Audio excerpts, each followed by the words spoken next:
Unaposikia sauti, ninakukaribisha ndugu yangu. Unaweza ukasema kuna kitu gani ambacho kinaendelea kwenye mtaa huu ama kwenye eneo hili jioni hii ya leo? Hizi ni habari njema za ufalme wa Mungu, Mungu aliyekuumba wewe na Mungu aliyeniumba mimi hapa. Kwa hiyo tumekuja mahali hapa kwa upendo, kwa moyo mweupe na kwa dhamiri safi kweli kweli, kuja kukukumbusha kijana, baba, mama, mtoto na mzee unayenisikia mahali popote pale ulipo. Naomba nikusalimia hapo ulipo. Naona watu wakiwa kwenye maeneo mbalimbali, wengine wakiwa kwenye magenge, wengine kwenye maduka, wengine kwenye maduka ya viatu, hali kadhalika huduma za kipesa, na wengine kwenye michezo mbalimbali. Wakaka pale mbele naona mkiwa kwenye drafti, na wengine vijana wa bodaboda mkiwa kwenye pikipiki mnasubiria abiria. Ninakusalimia hapo ulipo, pia ninakukaribisha. Pia wengine wapo kwenye vibanda vya matunda, mananasi hapo nyuma, na hali kadhalika nyuma na kule mbele.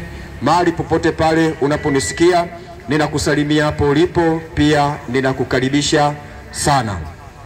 Naomba nikwambie ndugu yangu unayenisikia na kunitazama mahali popote pale ulipo, ukiwa unaendelea na biashara na shughuli mbalimbali katika ulimwengu huu, ukiwa unaendelea na majukumu mbalimbali katika ulimwengu huu, ninaomba nikwambie ndugu yangu, kuna wakati utafika hautakuwa na uwezo wa kuweza kufanya iko kitu ambacho unakifanya wakati huu.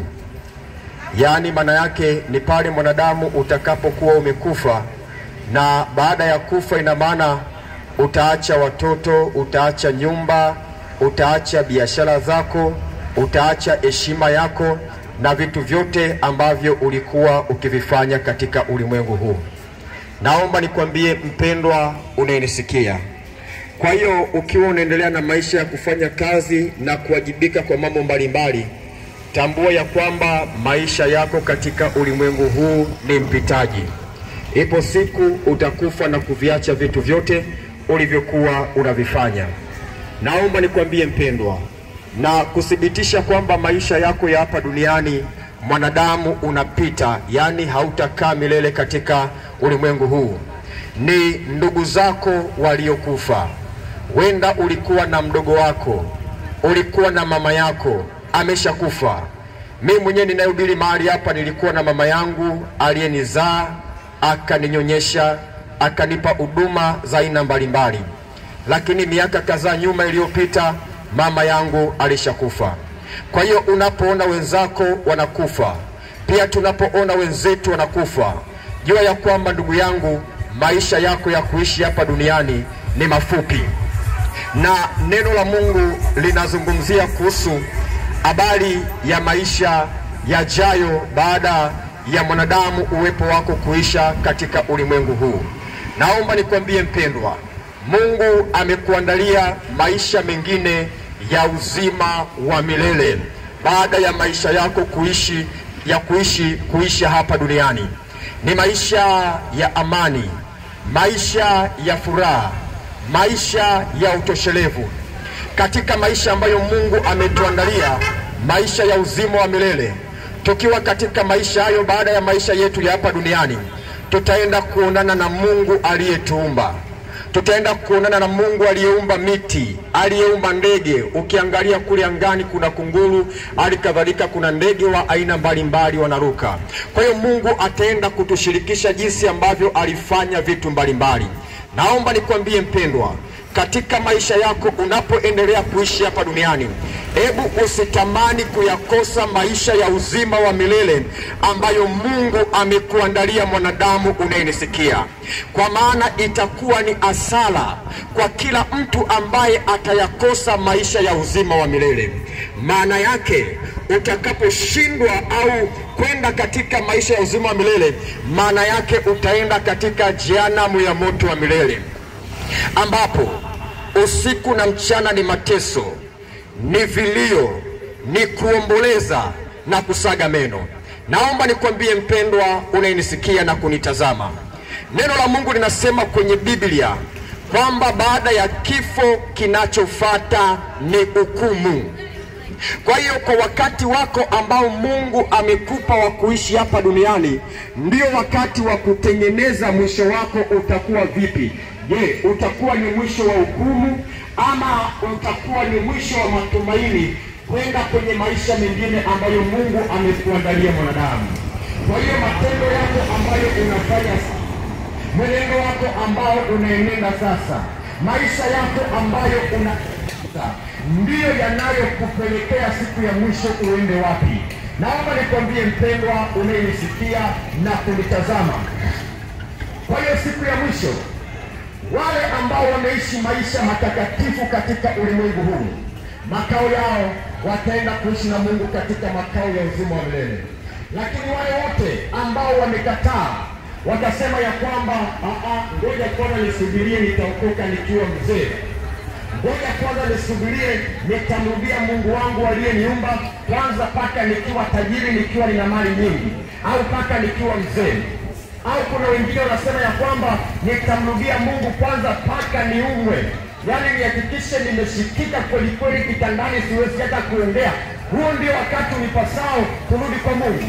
Naomba nikwambie mpendwa, wenda unasema habari hizo, lakini jua ya kwamba ikitokea umekufa kabla ya wakati huu ambao uliupanga wewe mwenyewe kufika, kwa hiyo mwisho wa siku utayakosa maisha ya uzima milele. Utakuwa unaitazamia taji, utakuwa unaitazamia jehanamu ya moto wa milele. Naomba nikwambie mpendwa, kwa hiyo maisha ambayo unaishi unajitengenezea siku ya mwisho uende wapi. Neno la Mungu linasema ya kwamba siku ya mwisho katika mateso ya jehanamu ya moto wa milele itakuwa ni kilio na kusaga meno. Ni kwa nini iwe kilio na kusaga meno? Ni kwa sababu gani? Utakuwa unakumbuka, I say, kuna vijana walikuja wakiwa wamevaa kanzu, walikuwa wanacheza pale, kilikuwa naona kama vile wanafanya vituko, wanafanya comedy fulani. Kumbe walikuwa wakiniambia kweli, kumbe walikuwa wakiniambia mambo ambayo yametokea kweli. Kwa hiyo wakati utakapokumbuka hayo, tayari nafasi umeshapoteza, maana baada ya kifo kinachofuata ni hukumu. Kwa hiyo ndugu yangu unanisikia, unaposikia sauti hii, jua ya kwamba ni Mungu anakuita Mariamu, ni Mungu anakuita Joseph, ni Mungu anakuita Margaret, ni Mungu anakuita Juma, ni Mungu anakuita Musa, ili upate kuacha matendo mabaya, ili upate kuacha njia mbaya, ili mwisho wako ukifika uwe na matumaini ya kwenda kwenye maisha mema ambayo Mungu amekuandalia mwanadamu. Ndugu yangu unayesikia, unasubiri nini? Mungu aliyekuumba anakupenda jinsi ulivyo. Inawezekana unajiona mbona mimi nimekuwa ni mlevi sana, Mungu ananipenda. Naomba nikwambie, katika hali hiyo hiyo, ni kwa nini Mungu hajaruhusu ufe na bado unalewa? Mungu anakupenda. Wenda uko mahali hapa unasema, mtumishi, unasema ya kwamba Mungu ananipenda. Ananipenda vipi wakati mimi ni kahaba? Mtu akinipa 10,000, akinipa 5,000, akinipa 2,000, ninamwachia mwili wangu. Huyu Mungu ananipenda vipi? Naomba nikwambie mpendwa, Mungu anakupenda jinsi ulivyo, pamoja na dhambi ambazo unazitenda. Ndio maana mpaka leo bado uko hai. Kwa hiyo Mungu anajua ya kwamba huyu dada anayejiuza, huyu Mariamu huyu, wenda ngoja ni muachiachie siku, japokuwa na niuzi, ngoja ni muachiachie siku. Wenda siku akapita mtaani akasikia habari za Mungu, akasikia habari za wokovu, akageuka na kuacha njia yake mbaya, akatubu, nikamsamehe. Ndio maana wema wa Mungu, ndugu yangu, unakuvuta. Usijione kwamba ni mjanja unapoendelea kutenda dhambi. Usijione kwamba ni mjanja unapoendelea kutapeli watu. Usijione kwamba ni mjanja unapoendelea kula rushwa. Ni mpango wa shetani kukuangamiza siku ya mwisho kwenye jehanamu ya moto wa milele. Naomba nikwambie mpendwa, kazi ambayo anaifanya shetani kwenye maisha yako mwanadamu, anakudanganya ili usiamini habari za Mungu unaposikia, uone kama vile ni vituko. Alafu na kazi nyingine ambayo shetani anaifanya, uamini habari za anasa na starehe za dunia hii. Ndio maana wakija wasanii mahali hapa, wakiwa wanatumbuiza, wakiwa wanafanya usanii wao, unakusanyika unakuja kuwasikiliza. Kwa hiyo huo ndio mpango wa shetani. Yani mambo ya Mungu aliyekuumba, akakuwekea miguu, akakuwekea mikono, pua, akakuwekea na akili na ufahamu, unaweza kutenda mambo yako. Shetani anakufanya usiamini hizo habari. Lengo lake ni nini? ufie katika dhambi, na yeye ukahukumiwe naye katika jehanamu ya moto siku ya mwisho. Naomba nikwambie kijana, naomba nikwambie baba, itafika wakati haya maneno utayakumbuka. Itafika wakati utatamani kutuona wahubiri kama sisi, hautatuona tena. Saa ambayo Mungu anakupa kubadilika ni saa unaposikia habari hizi. Naomba nikwambie, Mungu anakupa wanadamu, ndio maana hataki ufie kwenye dhambi. Na kabla mwisho wako haujafika, yani kabla siku yako ya kufa haijafika, Mungu kwa sababu anakupenda, ana kawaida ya kutuma wajumbe wake paka kwenye eneo lako. Uko mahali hapo kwenye ibada uendi, uko mahali hapo kwenye maombi uendi, uko mahali hapo kwenye semina uendi. Kwa hiyo Mungu anasema, watumishi wangu mkikaa huko kwenye maibada, hawa ambao hawaji kwenye ibada watanijua vipi? Nendeni paka huko. Ndio maana tumekuja mahali hapa, wenda hata wiki moja usimalize. Naomba nikwambie mpendwa, kama usipotubu na kuacha dhambi, naomba nikwambie makao yako yatakuwa kwenye jehanamu ya moto wa milele. Naomba nikwambie mpendwa, neno la Mungu linazungumzia habari ya siku za mwisho, maisha ambayo tutaenda kukutana nayo katika mbingu na nchi mpya ambayo Mungu ametuandalia. Kitabu cha Ufunuo wa Yohana sura ya 21 kuanzia mstari wa 1 na kuendelea. Neno la Mungu linasema, kisha nikaona mbingu mpya na nchi mpya, kwa maana mbingu za kwanza na nchi ya kwanza zimekwisha kupita, wala hapana bahari tena. Nami nikauona mji ule mtakatifu Yerusalemu mpya ukishuka toka mbinguni kwa Mungu, umewekwa tayari kama bibi harusi aliyekwisha kupambwa kwa mumewe. Nikasikia sauti kubwa katika kile kiti cha enzi ikisema, tazama, maskani ya Mungu ni pamoja na wanadamu, naye atafanya maskani yake pamoja nao, nao watakuwa watu wake, naye Mungu mwenyewe atakuwa pamoja nao. Naye atafuta kila chozi katika macho yao, wala mauti haitakuwapo tena, wala maombolezo, wala kilio, wala maumivu hayatakuwapo tena, kwa kuwa mambo ya kwanza yamekwisha kupita. Na yeye aketie juu ya kile kiti cha enzi akasema, tazama, na yafanya yote kuwa mapya. Akaniambia, andika ya kwamba maneno hayo ni amini na kweli. Akaniambia, imekwisha kuwa. Mimi ni Alfa na Omega, mwanzo na mwisho. Mimi nitampa yeye mwenye kiu ya chemchemi ya maji ya uzima bure. Yeye ashindaye atayalisi haya, nami nitakuwa Mungu wake, naye atakuwa mwanangu. Yeye ashindaye atayalisi haya, Mungu atakuwa baba yake, na wewe utakuwa mwana wa Mungu. Kwa hiyo kazi ambayo anaifanya shetani, ushindwe kutembea kwenye maagizo ya Mungu. Sasa unaweza ukasema, mtumishi, hayo maagizo ya Mungu ni yapi? Mungu alipokuumba mwanadamu amekupa amri, amekupa sheria. Hata kama haujui amri ya Mungu, lakini kuna wakati fulani ukiwa unatamani kutenda mabaya, au ukiwa unataka kutenda mabaya, kuna roho ndani yako inasita, ili jambo nalofanya sio zuri, ili jambo ninalomtendea ndugu yangu sio zuri. Hata kama haumjui Mungu, lakini ile roho ambayo iko ndani yako Mungu ameweka pumzi, inakushuhudia kwamba ili jambo ni baya ama ili jambo ni zuri. Naomba nikwambie mpendwa, ndio maana wakati wa kutenda mabaya, wakati mwingine hauna amani, haujisikii vizuri, lakini unajilazimisha ili uelekee Mungu. Kwa hiyo Mungu amekupa amri mwanadamu, na amri mojawapo ya Mungu inasema ya kwamba mimi ni Bwana Mungu wako, usiwe na miungu mingine wala kuiabudu wala kuitumikia. Naomba nikwambie mpendwa, unapoenda kwa waganga wa kienyeji, jua ya kwamba unamwacha Mungu aliyekuumba, unaenda kumwabudu shetani usiku na unaenda kumwabudu shetani mchana kweupe. Kwa sababu gani? Wenda umefungua duka, wamekwambia wewe, hapa mtaani duka lako utawezaje kupata faida hivi? Nenda kwa waganga wa kienyeji. Kwa hiyo mwisho wa siku umeona Mungu hawezi kunilinda, Mungu hawezi kuwa kinga ya biashara yangu, na moyoni mwako umemwacha Mungu. Kwa hiyo mwisho wa siku unaambatana kwenda kwa waganga wa kienyeji. Unaenda kwa waganga wa kienyeji, kama usipoacha na kutubu na kukubali wokovu kwenye maisha yako, jua ya kwamba duniani utaishi kwa mateso, na kule mbinguni jehanamu ya moto wa milele. Unashangaa ndugu yangu, unaenda kwa waganga wa kienyeji, na neno la Mungu linasema ya kwamba amelaaniwa mtu yule amtegemea mwanadamu na kumfanya mwanadamu kuwa kinga yake, na moyoni mwake amemwacha Mungu. Yaani tafsiri yake, unayeenda kwa mganga wa kienyeji, maisha yako yamelaaniwa hapa duniani. unashangaa unapambana ili uchumi ukae vizuri, unatumia nguvu nyingi ili kutafuta pesa, lakini mwisho wa siku unaambulia maumivu, unaambulia hasara. Unashangaa haya mambo yanaenda vipi, mbona wenzangu wanafanikiwa?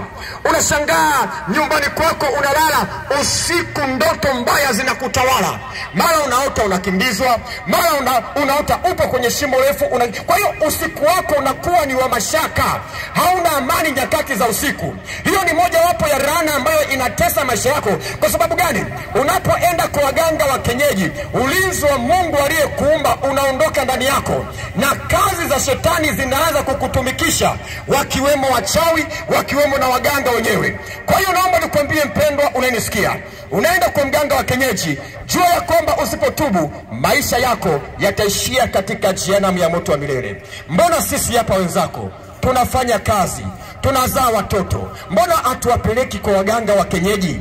Ndoa zetu ziko salama, zina furaha, tunaitana maidari, my honey, my chocolate, hakuna minuno kule. Lakini unashangaa maisha yako umeatua kwa waganga wa kienyeji, lazima ndoa yako itakuwa inasumbua. Kama uamini, nenda kafuatilie ndoa za wanandoa wanaoenda kwa waganga wa kienyeji. Utashangaa kwenye familia hakuna amani, majina matamu hawaitani. Wala utashangaa baba anamuita wembwa, njoo hapa, wewe paka njoo hapa, wewe kilaza kaniwekea maji kule bafuni. Naomba nikwambie pendwa, yani ni maisha ya mateso. Maisha yako unapoenda kwa waganga wa kienyeji unalaaniwa. Unaweza ukamwangalia jirani yako, mwambie na wewe tayari umeshalaaniwa. Ukimwona mtu sura yake inafanana na tunguri, jua ya kwamba huyo anaenda kwa waganga wa kienyeji. Naomba nikwambie mpendwa unayenisikia, maisha yako yanapita. Kwa hiyo shetani anakufanya ushindwe kuyafanya mapenzi ya Mungu wako aliyekuumba. Amri nyingine ya Mungu inasema ya kwamba usizini.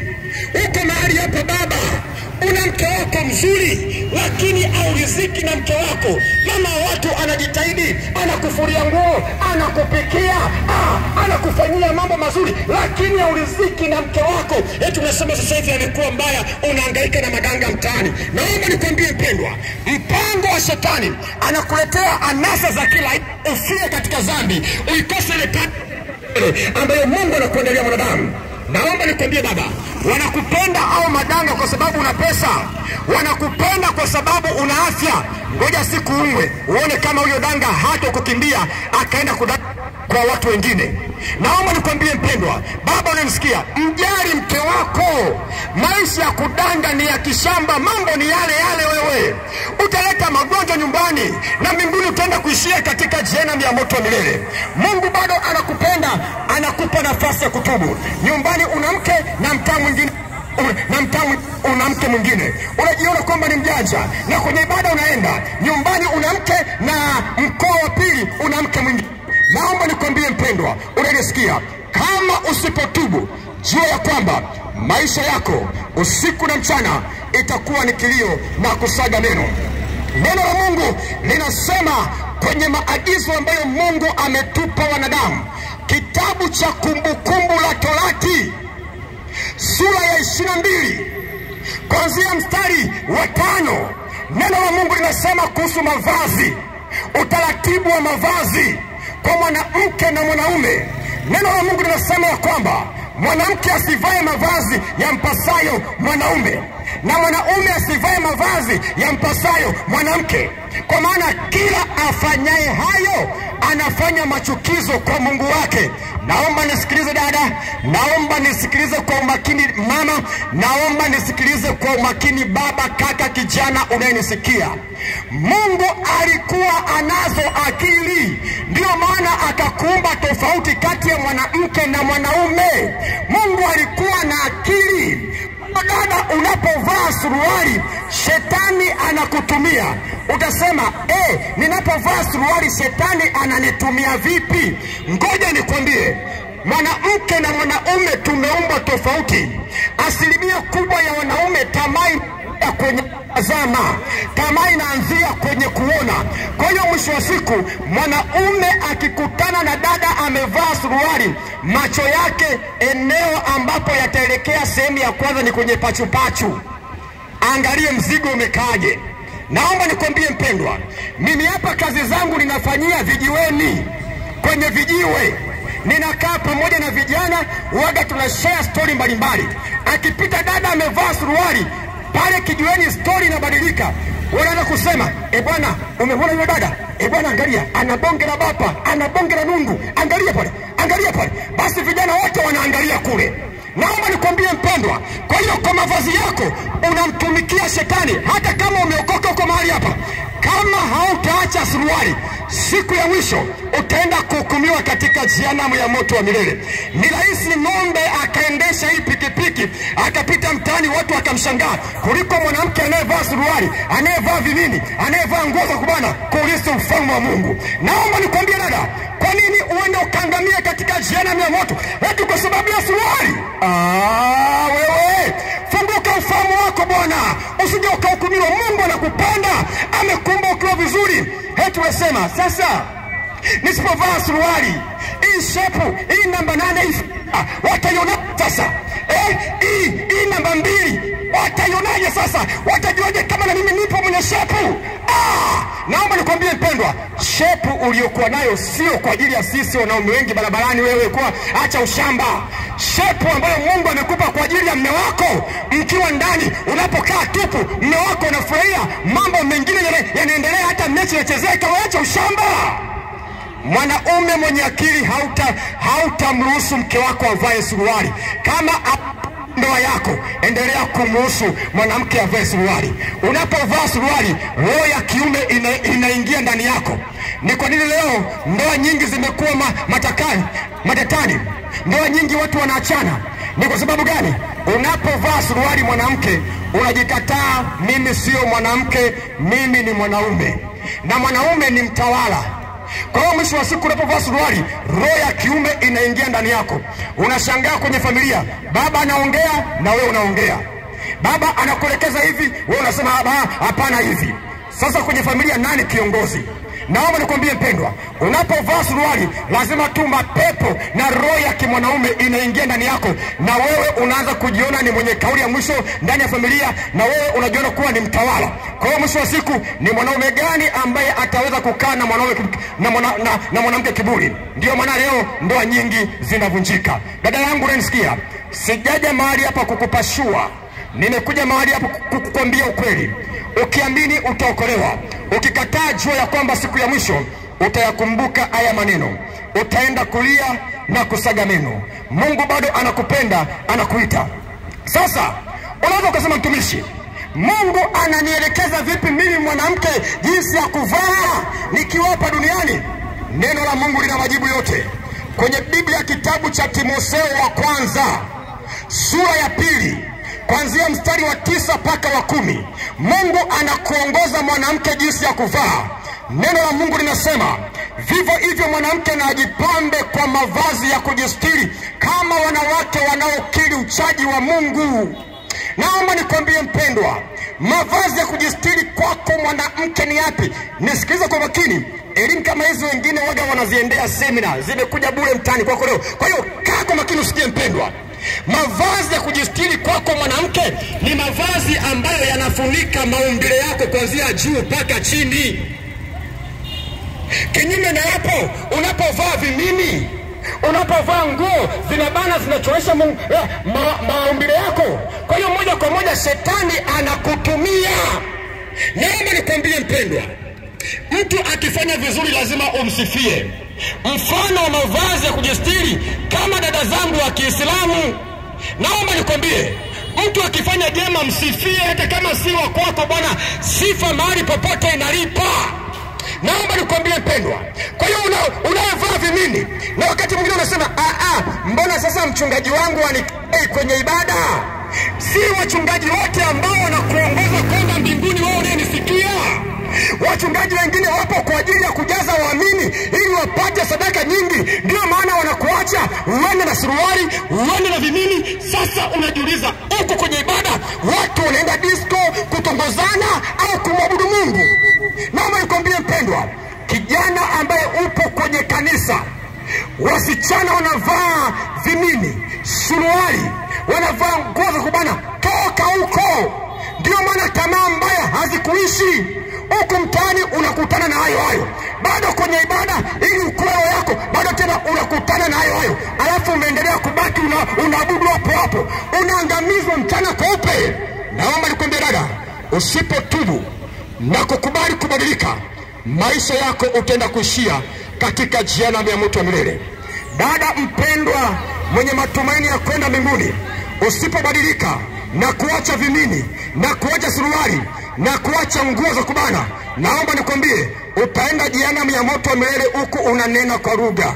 Naomba nikwambie mpendwa, kwa nini kukutia hayo wakati Mungu amekupa utaratibu na maelekezo jinsi ya kuishi katika ulimwengu huu? Naomba nikwambie ndugu yangu, hatuna wakati mwingi wa kuishi hapa duniani. Saa imekwisha. Mambo yaliyotabiriwa nyakati za mwisho yanaonekana. Mpendwa unayenitazama, unapoona mambo hayo yanaendelea, kaa sawa sawa. Kama ulikuwa unalegalega kwenye imani, kaa sawa sawa. Na wewe ambaye haujaokoka, kama ulikuwa unasitasita, okoka sasa, kwa maana hii ni sauti, ni wewe inakuita. Ngoja nikwambie, mimi mwenyewe nilikuwa ni mtu ambaye simpendi Mungu. Nilikuwa na mimi hapa naendelea kutenda mabaya kama kawaida. Nilikuwa nikienda kwa waganga wa kienyeji. Naomba nikwambie, nilipokuwa nikisikia habari kama hizi, nilikuwa siamini. Nikawa nasema ya kwamba hakuna kuokoka hapa duniani. Kumbe shetani alikuwa akinidanganya. Lakini ikafika siku nikajiuliza mwenyewe, nikatafakari, mbona hawa watumishi wanapohubiri, mbona wananihubiri mambo mazuri ya kunijenga, ambayo nikiishi nitapata raha hapa duniani, nitaishi kwa amani na majirani, nitakuwa safi, nitakuwa nina urithi tosha. Mbona wananihubiria mambo mazuri? Ni kwa nini nisibadilike? Bado nikaa tu najitafakaria mwenyewe. Ikafika wakati nikawa natafakari, ninasema sasa ikitokea nimezikataa hizi habari ambazo wanahubiri hapa duniani, nikakataa kuokoka, alafu nikafa hapa duniani, nikaenda kule mbinguni, alafu bahati mbaya nikazikuta hizi habari za wokovu zinazohubiriwa ndivyo yalivyo vile vile kule mbinguni. Nikatafakari mwenyewe, nikasema jamani, hivi siku hiyo mimi nilikuwa ni mgeni wa nani? Hivi ule moto wa milele na uzima wa milele, je, nitaokosa uzima wa milele na mimi nitaenda kwenye moto wa milele? Naomba nikwambie, nikafanya mabadiliko kwenye maisha yangu, nikamwamini Yesu Kristo kuwa Bwana na Mwokozi wangu. Yesu akaniokoa. Baada ya kuniokoa, Yesu akanisamehe kwa nilikuwa nikiyatenda. Naomba nikwambie mpendwa unayenisikia na kunitazama, nilikuwa nimekataa kuokoka, nasema ya kwamba nina dini yangu, sisi Yesu atumtaki. Nina dini yangu, mimi habari ya wokovu kwangu hakuna, mimi nina zebu langu. Naomba nikwambie ndugu yangu, hata kama uko na dini, hata kama uko na zebu, lakini ukikataa wokovu, jua ya kwamba mbinguni hakitaingia kitu ambacho hakijaokoka. Kubali kwanza kuokolewa ili usamehe dhambi zako, ndipo maisha mbinguni na safari ya mbinguni itakapoanzia hapo. Lakini kinyume na hapo, ukifa katika dhambi hiyo, ukawa mbishi ukasema ya kwamba wokovu mimi hanihusu, jua ya kwamba utakuwa unaitazamia jehanamu ya moto wa milele. Wakati ambao Mungu anakupa kubadilika na kukubali wokovu, ni saa hii unaposikia habari hii. Dakika yako moja mbele, saa moja au juu, utakuwaje? Utakuwa ni marehemu ama utakuwa mfu? Ikitokea umekufa bila kuokoka, jua ya kwamba utatazamia hukumu ya jehanamu ya moto wa milele. Naomba nikwambie mpendwa, Yesu alikuja kwa ajili ya wokovu wako mwanadamu. Kwa sababu gani? Mwanadamu tulitenda dhambi kuanzia Adamu na Eva. Kipindi cha kale wanadamu walipokuwa wakitenda dhambi, kwa hiyo mwisho wa siku ili kupata fidia ya dhambi, kwa hiyo walikuwa wakichinja wanyama na kupeleka kwa makuhani ili ile damu ipate kuwatakasa watu waliotenda dhambi.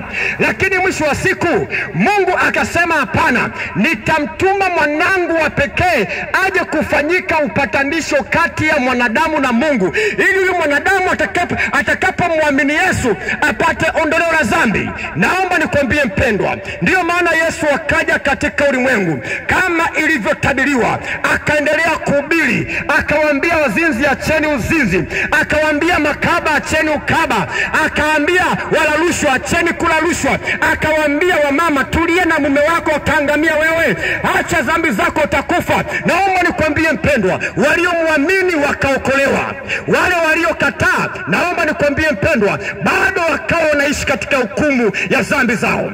Naomba nikwambie mpendwa unanisikia. Kwa hiyo kabla sijamwamini Yesu kwenye maisha yangu, nilikuwa nina magonjwa, nilikuwa ni mtu ambaye nimekata tamaa. Nikiambiwa okoka nilikuwa sitaki, nikiambiwa tubu acha dhambi muamini Yesu kwenye maisha yako nilikuwa sitaki.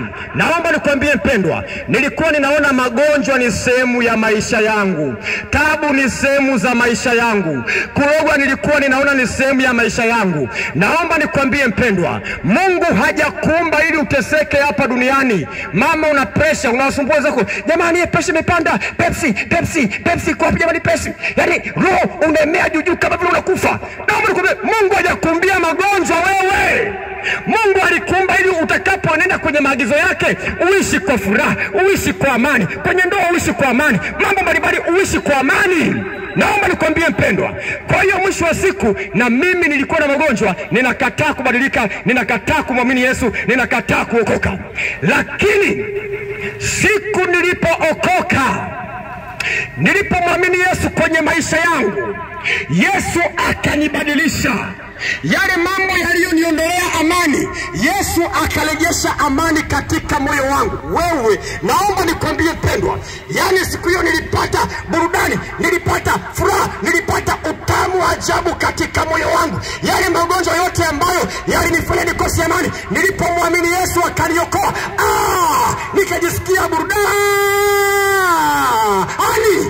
Naomba nikwambie mpendwa, unayesumbuka na magonjwa, unayesumbuka na ukimwi, unaona kwamba umefikia mwisho, hakuna matumaini tena, hakuna njia ya kupita tena, nimekuletea habari njema ya wokovu wako, ya kwamba Yesu kuita njoo, alikufa kwa ajili yako ili ugonjwa upate kupona, alikufa kwa ajili yako ili wale wanaokuroga uchawi wao tutakapomwamini Yesu uokoke, ili uchawi wao uondoke. Naomba nikwambie mpendwa unanisumbua, unanisikia, mambo mengine unajitakia wewe mwenyewe. Unahangaika maadui, ofisini kwangu kuna maadui wananiroga mimi. Wewe kiboko cha maadui ni Yesu. Kubali wokovu kwenye maisha yako. Unapokataa kuokoka, maadui watakuroga, wachawi watakuroga, duniani utaishi kama vile mtumwa. Naomba nikwambie, baada ya kumwamini Yesu, wale wachawi niliokuwa nikiwaogopa wakaanza kuniogopa wenyewe. Ndoto mbaya mbaya zikakoma zote. Hata mtaani nikiwa ninahubiri kama hivi, uwaga na watangazia wachawi, kama kuna mchawi anaweza kuniroga aniue, aje kuniroga. Sasa hivi na zaidi ya miaka 3 ninahubiri injili, hakuna mchawi hata mmoja aliyekuja kuniroga. Naomba nikwambie mpendwa, kwenye watu wote hapa wachawi hawakosi, na wachawi ni watu wenye sifa kweli kweli. Wakisikia mtu anajigamba kama mimi, lazima wakuondoe kweli. Wachawi, waganga ni watu wenye sifa. Ni kwa nini wameshindwa kuniroga mpaka leo? Nina zaidi ya miaka 3. Ni kwa sababu gani? Yesu ukimpata anakuwa kinga yako, anakuwa ulinzi wako. Watashindana na wewe, hawatakuweza. Maadui zako watakurushia makombora ili ofisini kwako mahusiano yako na bosi yaharibike, hawatakuweza. Wewe unaonewa bure, mambo mengine unakataa, yani unajitakia wewe mwenyewe unapokataa kuokoka. Mpendwa, Yesu ni ulinzi tosha kwenye maisha yako. Huko mahali hapa, mama biashara ziendi, wenzako wanauza, umeenda kukopa kwenye vikoba, unapata hasara mpaka unafilisi vitu vya ndani. Naomba nikwambie, kumbe watu wasiopenda maendeleo yako, ameenda kukopa yule, ngoja wakaenda kufunga kwa mganga, hizo mali zake zipotee kama upepo. Unashangaa unakopa unapata, alafu mali zinapotea kama upepo. Alafu naambiwa wokoka, unakataa. Wokovu ni kwa ajili yako ili ukae kwa salama hapa duniani. Muamini Yesu. Neno la Mungu linasema ya kwamba hakuna wokovu katika mwingine hawa yote, wala hapana jina jingine tulilopewa wanadamu litupasalo sisi kuokolewa kwalo, isipokuwa ni jina la Yesu Kristo. Nilipomwamini Yesu, nikaanza kuona raha na amani ya kuishi katika ulimwengu huu. Mama, unasubiri nini? Kijana, unasubiri nini? Saa ya wokovu ni sasa. Mpokee Yesu ili akusamehe dhambi zako, uwe na uhakika wa maisha yajayo. Maana Yesu alisema, ninaenda kuandalia makao mbinguni, nitarudi kuja kuwakaribisha. Naomba nikwambie, utakapomkataa Yesu siku ya mwisho, ni nani atakaye kukaribisha kwenye makao ya uzima wa milele? Naomba nikwambie mpendwa, unanisikia, mambo yaliyotabiriwa nyakati za mwisho yatatokea, yanaonekana, ambayo yatapelekea ujio wa Yesu Kristo mara ya pili kuja kuwachukua waliomwamini na kuishi katika maisha ya utakatifu. Nyakati za mwisho imetabiriwa, watu watakuwa wenye kupenda pesa kuliko kumpenda Mungu. Tunaona mambo yanavyoendelea.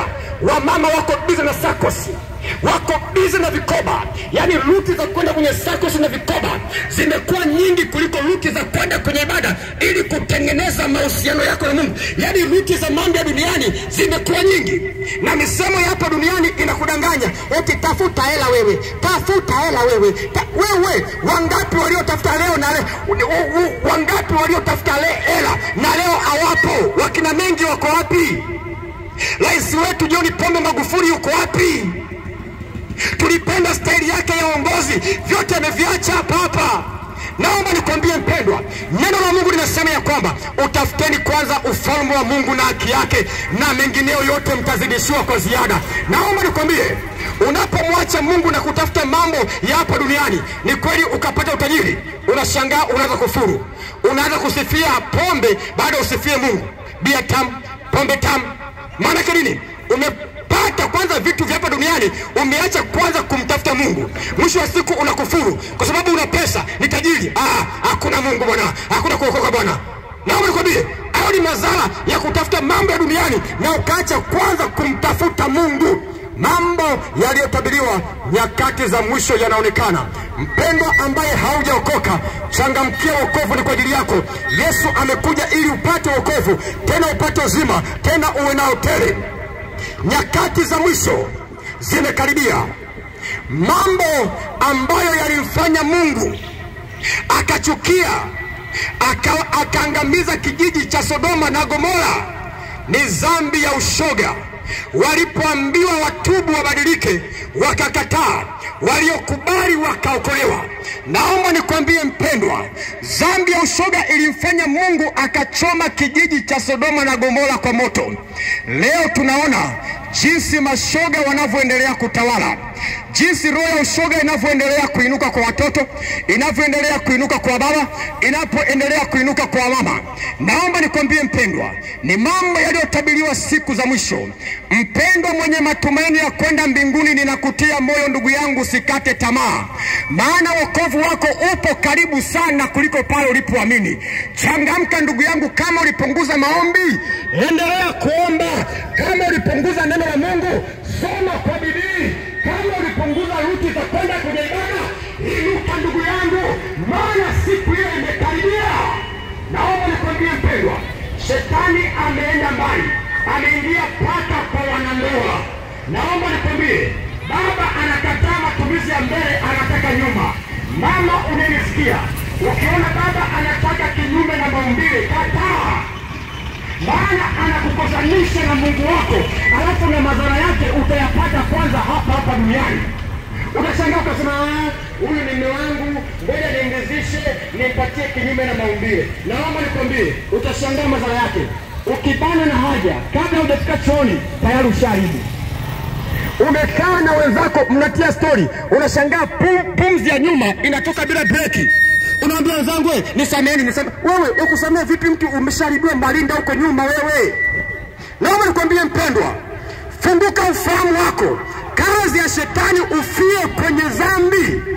Dada una mchumba, anataka kinyume na maumbile, kataa. Nawe baba ndugu yangu, hauriziki. Mashamshamu yote ya mbele paka ukitiko huku kwenye uchafu. Mambo gani ndugu yangu wewe?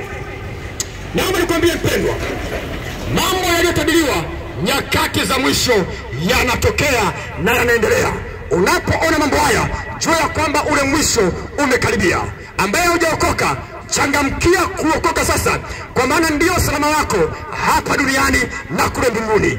Pale ulipo unasema, mtumishi, nimesikia neno, nataka kubadili mwenendo wangu, nataka nimwamini Yesu, nataka nianze maisha mapya ya kumtumikia Mungu.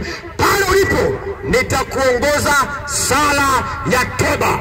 Hii ni sala ya kuomba msamaha ili usamehe dhambi ambazo umetenda, ili Yesu Kristo apate kukuokoa. Naomba nikwambie, kama una ujasiri, mahali popote pale ulipo, neno la Mungu linasema hivi, anikirie mbele ya watu, nami nitamkiri mbele ya Baba yangu aliye mbinguni. Lakini anikanaye mbele ya watu, nami nitamkana mbele za Baba yangu aliye mbinguni. Wewe unayetaka kumkiri Yesu wazi wazi mbele ya watu, ili utangazie ulimwengu kwamba mimi si wa dhambi tena, mimi nimeamua kuokoka, pale ulipo unaweza ukakimbia haraka mahali hapa. Yesu yuko tayari kukuokoa. Wewe unasema, ninahitaji kuokoka, ninahitaji nitengeneze maisha yangu na Mungu, ninahitaji nianze upya maisha ya kumtumikia Mungu, dhambi zimenichosha. Pale ulipo, njoo mahali hapa, tutakuombea na Yesu atakuokoa. Wakati unaendelea kuja, wewe ambaye uko ofisini kwako, wewe ambaye upo kazini kwako, upo nyumbani kwako, mahali popote pale, utafuata haya maneno ambayo ninakuongoza mahali hapa. Wewe ambaye umeamua kuokoka jioni hii ya leo, unaweza ukajiandaa. Nitakuwa natamka jinsi ninavyokuongoza, na wewe utakuwa unatamka kama jinsi ambavyo nimetamka mahali hapa. Unaweza ukasali kwa sauti ama kimya kimya, maadamu umaanishe ndani ya moyo wako, nimekubali kubadilika. Unaweza ukajiandaa. Sema, asante Bwana Yesu kwa ajili ya upendo wako. Nimesikia habari njema barabarani leo. Ninakuamini Yesu Kristo kwamba ulikufa na kufufuka ili nipate msamaha wa dhambi. Ninakupokea leo kwenye maisha yangu. Naomba unisamehe dhambi nilizotenda na uovu niliofanya. Naomba futa jina langu kwenye kitabu cha kuzimu. Naomba andika jina langu kwenye kitabu cha uzima cha watu waendao mbinguni. Asante Yesu. Sifa kwako Yesu. Kama umesali sala hiyo kwa kumaanisha Yesu amekuokoa, na ndivyo tunavyookoka, na ndivyo ulivyoanza maisha ya wokovu kuanzia muda huu, nitamkaribisha mchungaji, atakupa maelekezo. Pia atakupa maelekezo ya mahali ambapo tunapatikana kama utapenda kuabudu pamoja nasi. Pia atakupa maelekezo wewe ambao umeamua kuokoka jioni ya leo, ili uelekee wapi. Mchungaji, karibu sana. Watu wa Mungu wako tayari kupata maelekezo. Mungu kubariki sana. Haleluya. Amen. Bwana Yesu asifiwe. Amen. Tunawashukuru nyote ambao mmetusikiliza na kusikiliza habari njema za Bwana.